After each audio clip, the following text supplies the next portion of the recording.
بعد اتمام کار ما به تماشا اومدیم، به تماشای همین شهر زیبا، به تماشای همین شومی زیبا، شومی پنجکент. راستی ما بعد اتمام کار به مهمانخانه رفتنی بودیم، ولی تماشای همین ساکنان شهر نگذاشت که ما آرام نشینیم. ما اومدیم به تماشا و شام بخیر بر یک شما.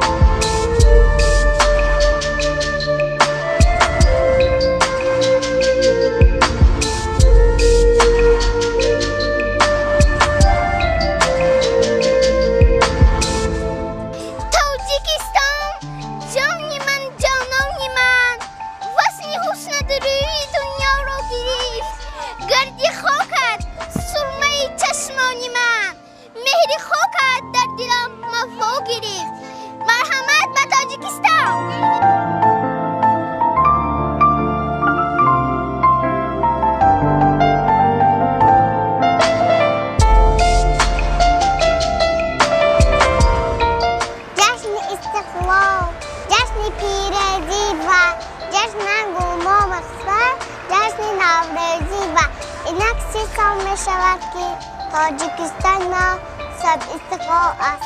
اساسیت مناسب استفاده برده همه شما دل و دیده را به این صحنه بزرگ تبریک و تهنیت گفته و شما پیش از همه تنصیحت خوشبختی عالم را تمنا دارم.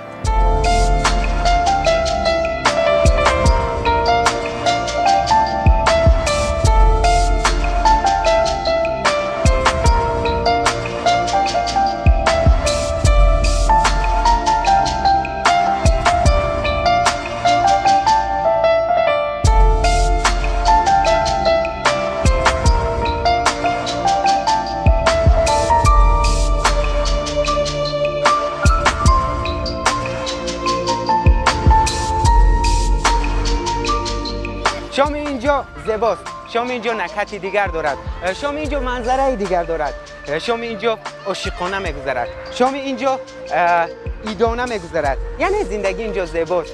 زادگاهی رودکی و لایق همینجاست. پنجکنتی قدیمه و باستانی همینجاست. یعنی مرحبا به تاجیکستان، مرحبا به پنجکنتی باستانی. Добро пожаловать в Таджикистан. Welcome to our Tajikistan.